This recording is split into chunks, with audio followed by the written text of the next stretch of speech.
Vos tomates font grise mine et vos concombres dans le potager ont l'air d'être au bout du rouleau.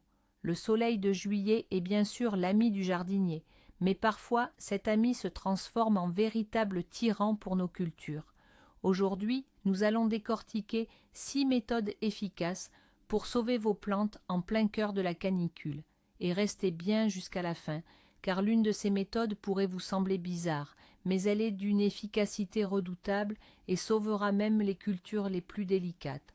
Commençons par comprendre ce qui se passe vraiment avec les plantes quand il fait si chaud. Quand la température grimpe en flèche, elles ne se contentent pas de sécher. Elles entrent comme en mode survie. Pour économiser l'eau, la plante ferme ses stomates, ce sont ces minuscules pores sur les feuilles qui lui permettent de respirer. Résultat, la photosynthèse ralentit, la croissance s'arrête et les fruits ne se développent plus. Notre mission, aider la plante à traverser ce stress avec un minimum de dégâts. Parlons de la première méthode qui peut sembler évidente, l'arrosage correct. Mais attention, il y a un piège dont beaucoup oublient l'existence et finissent par nuire à leurs plantes. Oubliez le principe souvent et un peu. En pleine chaleur, c'est la pire stratégie. Pourquoi? Parce qu'en arrosant un peu tous les jours, vous n'humidifiez que la couche supérieure du sol. Les racines de la plante, attirées par cette humidité, restent en surface. Et en surface, que trouvent-elles? De la terre brûlante et un soleil de plomb. C'est le meilleur moyen de les tuer. Notre approche est différente, arroser copieusement mais rarement. Par exemple tous les 2 ou 3 jours, mais en donnant suffisamment d'eau pour qu'elle pénètre le sol sur 15 à 20 cm de profondeur. Ainsi, vous forcez les racines à plonger en profondeur, là où le sol est plus frais et l'humidité mieux conservée. Votre plante développe un système racinaire puissant et devient beaucoup plus résistante à la sécheresse. Et le point crucial, le moment de l'arrosage. N'arrosez jamais en pleine journée. Les gouttes d'eau sur les feuilles agissent comme de petites loupes qui concentrent les rayons du soleil et causent des brûlures. De plus, la majeure partie de l'eau s'évapore avant même d'atteindre les racines. Le moment idéal, tôt le matin, vers 5 ou 6 heures. L'eau a le temps de bien s'infiltrer et vos plantes commencent la journée pleine de vigueur. Deuxième option, tard le soir, après le coucher du soleil. L'essentiel, versez l'eau au pied de la plante en veillant à ne pas mouiller le feuillage. Donc, pour juillet, votre devise est tôt, copieusement et en profondeur. Passons maintenant au deuxième point, non moins crucial, le paillage. Si vous ne le pratiquez pas encore, c'est vraiment le bon moment pour commencer. C'est sans aucune exagération une véritable bouée de sauvetage pour le système racinaire de vos plantes par forte chaleur. Imaginez que vous recouvriez la terre autour de vos plantes d'une sorte de couverture protectrice. Cette couche qu'on appelle paillis remplit plusieurs fonctions absolument essentielles. Tout d'abord, elle agit comme un couvercle qui empêche cette précieuse humidité de s'évaporer sous le soleil brûlant. Concrètement, ça veut dire qu'après un arrosage, la terre reste humide beaucoup plus longtemps et vous aurez besoin d'arroser moins souvent. Ensuite, et c'est particulièrement crucial pendant les périodes de canicule, le paillis protège le sol de la surchauffe.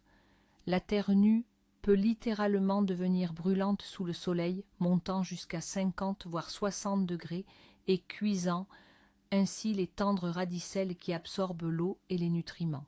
Sous cette couche de paillis, le sol, lui, reste frais et confortable pour les racines. Qu'est-ce qu'on peut utiliser comme paillis? Pratiquement tout ce que vous avez sous la main peut faire l'affaire. De l'herbe tondue et légèrement fanée, de la paille, du foin, de la tourbe ou même de la sure conviennent parfaitement. La règle d'or, la couche doit être suffisamment épaisse, comptez 5 à 7 cm au minimum. C'est un geste d'entretien simple mais qui apporte d'énormes bénéfices à votre jardin et vous économise beaucoup d'efforts. Vos plantes vous en remercieront. La troisième méthode consiste à créer de l'ombre artificielle. Vos plantes, tout comme nous, peuvent souffrir d'un coup de chaud. C'est particulièrement vrai pour les jeunes plants et les légumes aux feuilles fragiles comme les concombres ou les salades. Ils vous remercieront grandement pour un peu d'ombrage pendant les heures les plus chaudes. On parle ici de la période allant environ de midi à 16 ou 17 heures, quand le soleil est le plus ardent. Durant ces heures, même les variétés les plus résistantes risquent de ramollir et de ralentir leur croissance. Notre objectif est de les aider à traverser ce pic de chaleur. Comment les ombrager? L'idéal, c'est d'utiliser un filet d'ombrage spécifique. Il en existe de différentes densités. Vous pouvez choisir celle qui convient le mieux à vos cultures. Ce type de filet diffuse les rayons du soleil, abaisse la température en dessous, tout en laissant passer l'air et sans créer d'effet de serre étouffant. Si vous n'avez pas de filet, pas de problème. Des solutions de fortune peuvent très bien faire l'affaire. Un vieux drap blanc, un morceau de voile d'hivernage ou tout autre tissu clair conviendront parfaitement. L'important, c'est d'éviter absolument les bâches foncées ou en plastique. Elles transformeraient l'espace en une véritable étuve, ce qui serait pire. Tendez simplement cette protection sur de petits arceaux ou des piquets, en veillant à ce qu'elle ne touche pas directement les feuilles. Ainsi, votre potager bénéficiera d'un répit bienvenu au plus fort de la canicule. Voici notre 4e conseil, destiné aux propriétaires de serres. Pendant les fortes chaleurs, votre serre, qui était un vrai paradis pour vos plantes au printemps, peut vite se transformer en fournaise. À l'intérieur, la température dépasse facilement les 40 voire les 50 degrés Celsius. Dans ces conditions, le pollen des tomates et des poivrons devient stérile. Résultat, pas de nouaison, et donc adieu la bonne récolte. Votre objectif principal est donc d'assurer une aération maximale. N'ayez pas peur des courants d'air. Pendant les fortes chaleurs, ils sont vos meilleurs alliés. Dès le matin, ouvrez tout, toutes les portes, toutes les lucarnes, tout ce qui peut l'être. L'important est de créer un mouvement d'air constant pour éviter que l'air chaud ne stagne à l'intérieur. Si les ouvertures standards ne suffisent pas, envisagez des solutions supplémentaires. Par exemple, vous pouvez retirer temporairement quelques panneaux de polycarbonate aux extrémités de la serre pendant l'été. Cela peut sembler radical, mais c'est efficace. Une autre bonne méthode est de blanchir le toit de la serre. Vous pouvez utiliser de la craie ordinaire ou une peinture d'ombrage spéciale. Cette couche blanche réfléchira une partie des rayons du soleil et contribuera à faire baisser la température intérieure de quelques degrés. Retenez bien ceci, pour vos plantes en serre, la surchauffe est bien plus dangereuse qu'une légère baisse de température pendant la nuit. Votre vigilance en matière d'aération est la clé de votre future récolte. Le 5e point concerne les préparations anti-stress spécifiques. Imaginez-les comme des compléments vitaminés pour vos plantes quand elles sont en difficulté, car la chaleur et la sécheresse représentent un stress intense qui oblige la plante à mobiliser toutes ses ressources pour survivre, au détriment de la croissance et de la fructification. Il existe aujourd'hui sur le marché un large choix de ces alliés.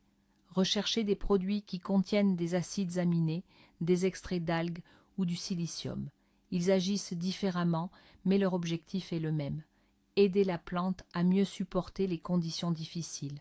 Par exemple, les acides aminés sont comme des briques déjà préparées que la plante peut utiliser immédiatement pour bâtir ses cellules sans avoir à dépenser de l'énergie pour les fabriquer elle-même. Les préparations à base de silicium renforcent les parois cellulaires, rendant les feuilles plus denses et moins vulnérables aux brûlures du soleil et à la déshydratation. Comment les appliquer? L'application se fait généralement par pulvérisation foliaire. Il est préférable de réaliser cette opération tôt le matin ou en soirée par temps calme. Ces apports ne remplacent ni l'arrosage ni l'ombrage, mais ils constituent un excellent complément. C'est une sorte de premier secours qui aidera votre jardin à conserver sa vigueur et son énergie pour vous offrir une récolte généreuse. Et voici enfin la 6e méthode, la plus insolite.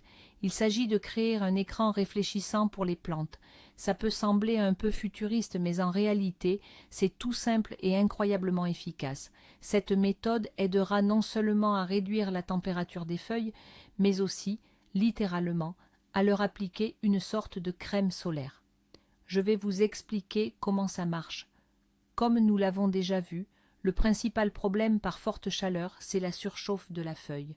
Pour se refroidir, la plante évapore de l'eau, mais si la température est trop élevée, elle ferme ses pores, les stomates, pour ne pas mourir de déshydratation, et elle se met en mode survie.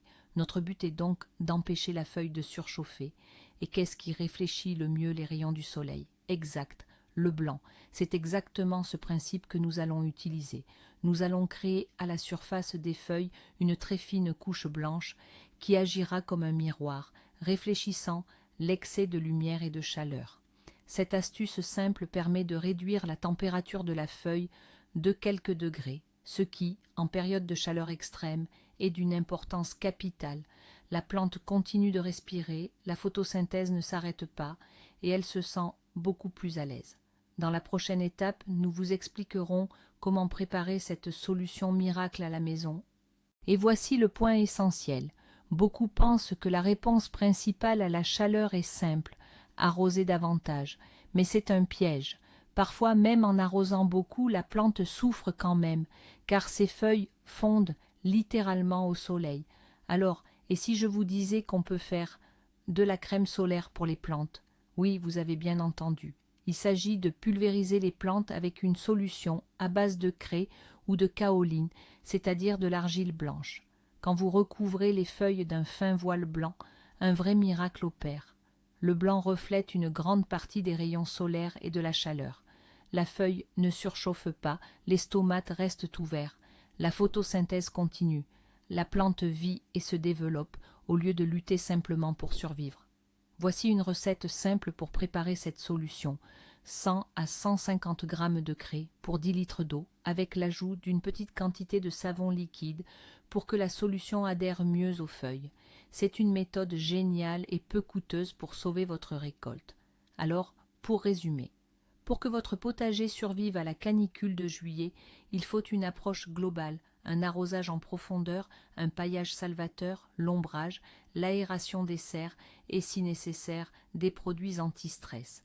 Et pour les jours les plus chauds, offrez à vos plantes leur propre crème solaire. Merci d'avoir regardé. Si cette vidéo vous a été utile, n'oubliez pas de mettre un like et de vous abonner à la chaîne pour ne pas manquer les prochains conseils pour le jardin. Et vous, quels sont vos secrets pour protéger votre récolte de la chaleur? Partagez votre expérience dans les commentaires pour qu'on s'entraide.